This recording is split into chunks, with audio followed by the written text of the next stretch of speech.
Inilah kota kuno Pompei. Kota ini hancur pada tahun 79 M saat Vesuvius meletus. Puluhan ribu orang tinggal di sana. Ada pengrajin, pedagang, kedai, dan pemandian. Pagi bermula seperti biasa, namun sorenya kota terkubur abu tebal. Kita akan melihat bagaimana kota ini, bagaimana bencana itu terjadi, dan apa temuan arkeolog kini. Tanpa rekaan, hanya fakta. Ini terbukti dari penggalian dan surat saksi mata. Pompei terletak di selatan Italia, dekat pelabuhan dan jalan yang baik. Mereka menanam anggur dan zaitun, lalu membuat anggur dan minyak. Sekitar 20.000 orang tinggal di kota ini. Ini kota Romawi biasa, ada pasar, pemandian, amfiteater, dan perumahan. Hukum dan uangnya sama seperti di bagian lain Kekaisaran Romawi. Warga tahu ada gunung berapi. Setelah gempa lama, mereka perbaiki rumah. Mereka hidup biasa, tak duga bahaya akan cepat kembali.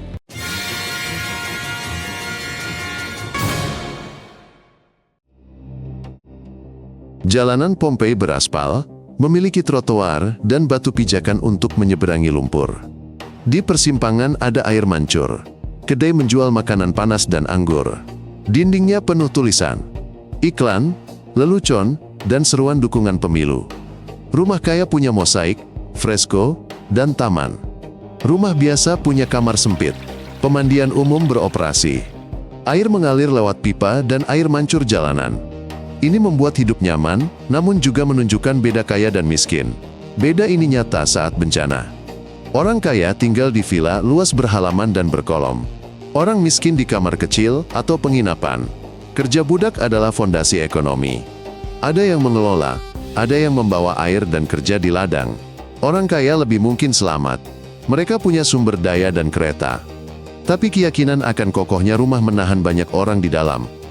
Orang miskin hampir tak punya pilihan.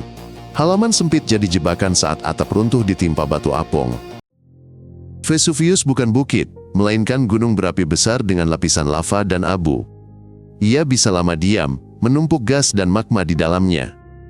Lerengnya subur, sehingga kebun anggur dan taman tumbuh di dekatnya. Orang tahu tentang mata air panas dan getaran langka, tapi sudah terbiasa. Tidak ada pemantauan gunung yang rutin. Hidup di sana tampak menguntungkan. Panen melimpah, lokasi strategis untuk dagang, tanah hangat. Namun energi yang sama itu, yang menopang kehidupan, suatu hari menghancurkan sebuah kota. Beberapa tahun sebelum letusan, kota itu rusak parah akibat gempa bumi. Banyak bangunan diperbaiki cukup lama. Pada hari bencana, pagi-pagi terasa getaran dan terdengar gemuruh. Menjelang tengah hari, tiang tinggi abu dan batu naik di atas gunung berapi. Saksi kuno Plinius muda menyamakannya dengan pohon pinus, batang ke atas, dahan berat ke bawah. Orang bereaksi beragam, beberapa menunggu, beberapa mengemas barang, sedikit yang segera pergi. Waktu cepat berlalu, dan tak lama kemudian batu serta abu kelabu mulai berjatuhan di kota. Batu apung ringan dan abu berjatuhan dari langit. Waktu berlalu, lapisan meninggi, atap-atap runtuh karena beban. Dalam rumah gelap dan pengap. Di jalan sulit berjalan. Material menutupi tangga dan jalan. Orang-orang jatuh, tersandung, kehilangan orang terdekat. Di beberapa tempat, lapisan mencapai beberapa meter. Ini menjadi titik balik. Hampir mustahil untuk keluar. Yang menunda tak bisa lolos. Jalan biasa jadi jebakan. Kami tahu kejadian ini dari surat-surat Plinius muda. Ia menyaksikan letusan dari seberang. Pamannya, Plinius tua, memimpin armada. Ia mencoba mencapai pantai untuk menolong, namun tewas. Plinius muda menggambarkan gelap siang hari, abu yang mengendap, kolom di atas gunung, dan ketakutan orang di kapal. Surat-surat ini sampai pada kita, karena disalin berabad-abad. Temuan arkeologi menguatkan saksi mata, lapisan abu, rumah hancur, kerumunan orang di jalur laut. Setelah lama batu apung berjatuhan, aliran panas berisi abu dan gas meluncur di lereng. Di dalamnya terdapat udara sangat panas dan partikel halus. Aliran ini bergerak cepat dan membunuh seketika. Mereka menutupi jalanan bergelombang dan sepenuhnya mengubur rumah. Dinding retak, atap runtuh. Mereka yang tertinggal tewas oleh panas dan sesak napas. Di beberapa lokasi, ketebalan lapisan mencapai 6 meter. Aliran inilah yang akhirnya mengawetkan kota. Kota itu tetap terjaga di bawah abu selama berabad-abad. Tak hanya Pompei yang dihantam. Di Herculaneum, aliran panas datang lebih awal. Ada rumah hangus dan kerangka di lengkungan pantai. Pliny tua berhenti di Stabiae, berharap menolong. Namun, ia tak selamat malam itu. Ilmuwan menyusun kronologi dari temuan di 3 kota. Batu apung jatuh duluan di satu tempat. Aliran panas datang lebih awal di tempat lain. Data ini menjelaskan mengapa beberapa orang berhasil melarikan diri. Sebagian lain terperangkap tanpa jalan keluar. Penyebabnya jelas. Banyak yang sesak napas di rumah karena abu menutup pintu masuk. Lainnya tewas di bawah atap yang ambruk karena beban. Saat aliran panas tiba, orang mati seketika karena suhu ekstrim. Ada temuan korban tewas di jalanan membawa tas dan harta. Mereka terlambat mencoba pergi. Kesimpulannya sederhana, pergi segera berarti selamat, menunggu berarti binasa. Batu apung membuat jalanan tak bisa dilewati. Kegelapan dan debu menghalangi jalan keluar, bahkan bagi yang mengenal tiap sudut kota. Berabad-abad kemudian, pekerja menemukan rongga tubuh di lapisan abu. Pada abad ke-19, gips dicor ke dalamnya untuk membuat cetakan pose dan pakaian. Begitulah tercipta patung manusia dan hewan di saat-saat terakhir mereka. Di dekatnya juga ditemukan kunci, keranjang, sepatu, dan perhiasan. Saat ini, pencetakan dilakukan lebih jarang dan hati-hati agar tidak merusak material. Lebih dari 1.000 korban ditemukan di Pompei. Banyak warga telah pergi sebelumnya, sehingga jumlah korban di seluruh wilayah jauh lebih besar.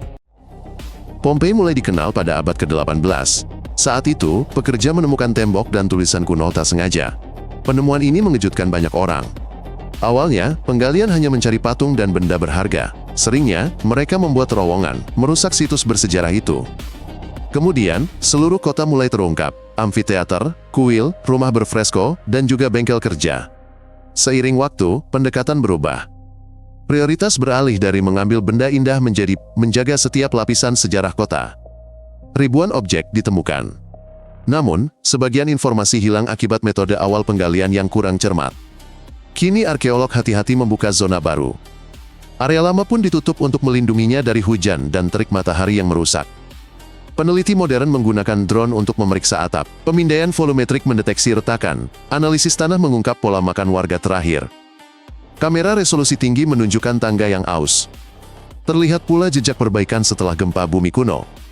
Di laboratorium, lapisan abu dipelajari seksama. Ini membantu merekonstruksi urutan peristiwa letusan gunung. Setiap tahun, jutaan wisatawan mengunjungi Pompei dari seluruh dunia. Oleh karena itu, rute dan pembatasan akses diterapkan. Ini untuk melindungi fresko dan mozaik kuno dari kerusakan akibat pengunjung. Tujuan utama adalah melestarikan semua penemuan. Kisah Pompei harus disampaikan secara utuh, tanpa kehilangan detail. Gunung Vesuvius aktif dan dekat kota besar. Ilmuwan memantaunya, merekam gempa, gas, suhu, dan elevasi tanah.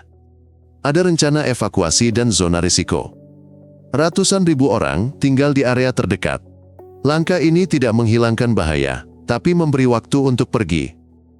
Pelajaran masa lalu jelas, jangan menunggu, pergilah saat tanda pertama muncul. Diamnya gunung berapi bukan berarti aman selama puluhan tahun. Kesiapsiagaan dan komunikasi antara ilmuwan, pemerintah dan warga sangat penting. Pompei adalah museum terbuka dan pengingat kekuatan alam. Kota itu hancur pada tahun 79 Masehi. Sekitar 20.000 orang tinggal di sana. Lebih 1.000 korban ditemukan. Abu mencapai 6 meter di beberapa titik. Hari ini, atap diperbaiki, dinding diperkuat, dan pengunjung diberitahu mereka melihat jalanan kota kuno yang asli. Kesimpulan utamanya mudah, pergilah lebih awal, dengarkan peringatan, tahu rute, dan jangan meremehkan kekuatan abu. Jika menarik, berlanggananlah agar tidak ketinggalan episode baru. Kami selalu ringkas, dan langsung pada intinya.